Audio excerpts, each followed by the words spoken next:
இது பிளவு இல்லை, ஒரு சிறு கருத்து வேறுபாடு தான் எஸ்பி வேலுமணி சொல்றாரு. இபிஎஸோட இணைந்து சென்று விட்டு அங்கு தலைமைச் செயலகத்தில் அந்த வாயிலில் பிரஸ் மீட் பண்ணும்போது ஜேசிடி பிரபாகரன் சந்தித்து அந்த பதவி அந்த கட்சி தாவல் சட்டத்தின் கீழ் நடவடிக்கை எடுக்க வேண்டாம், நாங்கள் அக்ரி கிருஷ்ணமூர்த்தியை கொறடாவாக ஏற்றுக்கொள்கிறோம் என்று எழுதி கொடுத்து விட்டு வெளியில் வந்து பெட்டி வைக்கும்போது பிளவு இல்லை, வெறும் கருத்து வேறுபாடு தான் சொல்றாரு. ஆனா இந்த பிளவு தொடரும்ங்கிறீங்க, இனிமேல் எப்படி தொடரும்? 2 கொறடா எதுக்கு வந்தாங்க? 2 கொறடா எதுக்கு இந்த பிளவு ஏற்பட்டுச்சு? ஏன் அது வந்து அதிகமாச்சு? தாவேக்காவுல அமைச்சர் பதவி கொடுக்க போறாங்க அப்படிங்கிற உத்தரவாதம் வழங்கப்பட்டு முதலமைச்சர் விஜயே நேரா சிவி சண்முக வீட்டுக்கு தான் போனார், இபிஎஸ் வீட்டுக்கு போகல. அவரே போய் நேரடியாக அவங்களுக்கு வரவேற்று அங்கே போய் வாழ்த்து தெரிவித்த உடனே 25 பேர் ஓட்டு போட்டாங்க. வேலை முடிஞ்ச உடனே கழட்டி விட்டாரு. அதான் நடந்திருக்கு. அதான் கரெக்ட் கரெக்ட். அதாவது என்னன்னு கேட்டீங்கன்னா, மிரட்டி இருக்கிறார் என்பது தெளிவாகிறது. நீங்களாம் டிஸ்குவாலிஃபிகேஷன் ஆயிடுவீங்க, நான் விட மாட்டேன், ஜெயிச்சதெல்லாம் போயிடும், ஒன்னும் ஆகாது. அந்த டிஸ்குவாலிஃபிகேஷன் வார்த்தையை தூக்கி குப்பை தொட்டியில போடுங்க. என்னை பொறுத்து என்னுடைய அரசியல் அனுபவத்தில் சொல்றேன், 11 பேரை கொண்டு திராவிட முன்னேற்ற கழகம் சட்டமன்றத்திலிருந்து வெளியிலே போன பொழுது கண்ணன் இதே சட்டமன்றத்தில் 11 பேரை கொண்டு ஓபிஎஸ் எதிர்த்து வாக்களித்தாரா இல்லையா? ஆமா, அவரும் சேர்ந்து 11 பேர். அந்த 11 பேர் வாக்களித்து 9 ஆண்டுகள் ஆகிறது. இந்த 9 வருஷத்துல டிஸ்குவாலிஃபிகேஷன் என்ன கிழிச்சது? என்ன நடவடிக்கை எடுக்க முடிந்தது?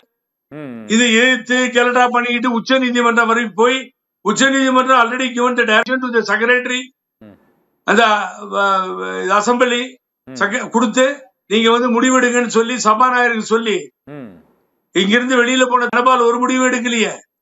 அதுக்கு பின்னாடி வந்து அப்பாவை கையில் எடுத்துக்கலாமே, அப்பாவும் ஒண்ணும் பண்ணலையே. இல்ல நியாயமா? ஆகவே டிஸ்குவாலிஃபிகேஷன் நம்பாதீங்க, அது ஏமாற்றுகின்ற வேலை, ஏமாற்றுகின்ற பூச்சி வேலை. ஆகவே அதை முன்னிறுத்தி இந்த சட்டமன்ற உறுப்பினர்களை ஏமாற்றி இருக்கிறார், பதவி பறிபோயிடும் அப்படின்னு சொல்லி மிரட்டி இருக்கிறார். இன்னைக்கு ஒரு நாளைக்கு தப்பிச்சுக்குவோம். இப்போதைக்கு இணைஞ்சது தற்காலிகமாக இந்த பதவி டிஸ்குவாலிஃபிகேஷன் தப்பிக்க தான் இணைஞ்சிருக்காங்க அப்படின்னு எடுத்துக்கலாமா?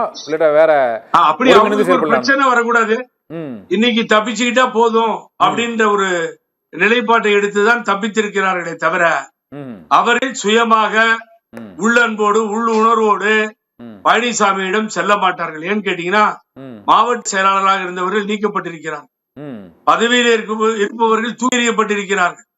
தன்னுடைய நண்பர்கள் அம்மா வழியில வந்தவர்கள் கொஞ்சம் கூட ஒரு விதே இல்லாம, ஒரு கனை விரிசிமா இங்கிலீஷ்ல அது இல்ல, எதுவுமே இல்லாமல் பழிவாங்குகின்ற நடவடிக்கையில் பாதாளத்தில் விழுந்து எல்லாமே முடிந்திருக்கின்ற நிலையில் கூட பழிவாங்க வேண்டும் என்கின்ற ஒரே உணர்வு தான் பழனிசாமியிடம் இருந்ததே தவிர அதை அட்ஜஸ்ட் பண்ணிட்டு போகணும்னு இல்ல. இப்ப கூட மன்னிப்பு கடிதம் கேட்கிறார். இப்ப கொஞ்சம் ஏன் மன்னிப்பு கடிதம் கொடுக்கணும்? இன்னும் கொஞ்சம் அட்ஜஸ்ட் பண்ணிட்டார்ல.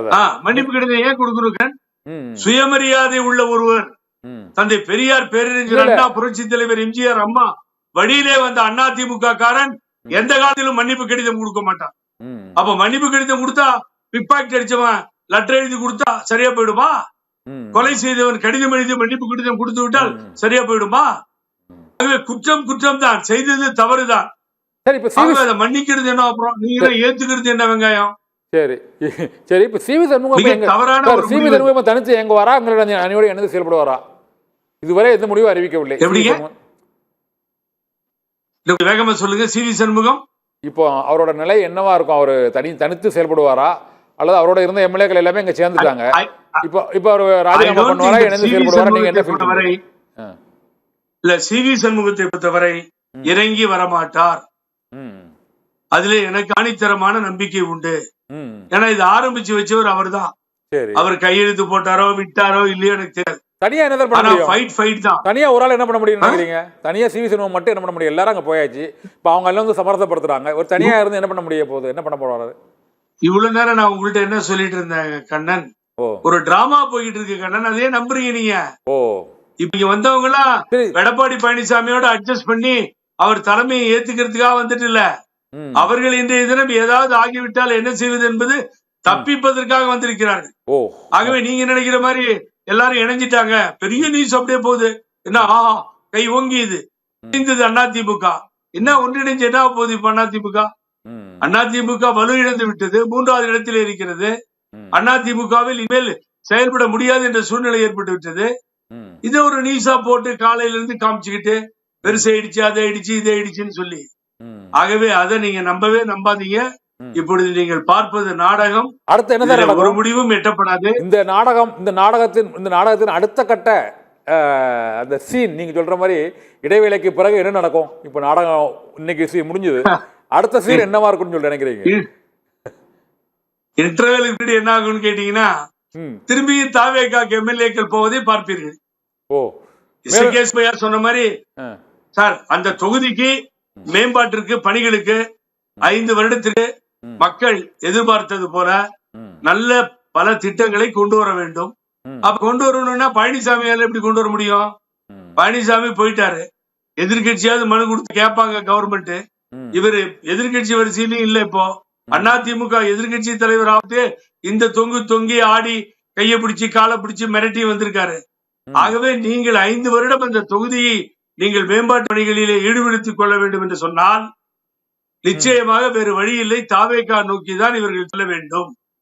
அந்த ஒரு இடம்தான் புரட்சி தலைவர் எம்ஜிஆர், பேரறிஞர் அண்ணா அவர்களையும் தந்தை பெரியாரையும் அம்மா கட்சி இப்படி ஆகிவிட்டது என்கின்ற நிலைப்பாட்டையும் ஏற்றுக்கொள்கின்ற ஒரு கட்சியாக தலைவர் விஜய் மாண்புமிகு முதல்வரை பார்க்க முடிகிறது.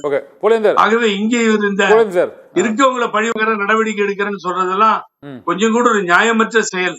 ஏன்னா உன்னுடைய நிலைமையை நீங்க நினைச்சு பார்க்கணும்.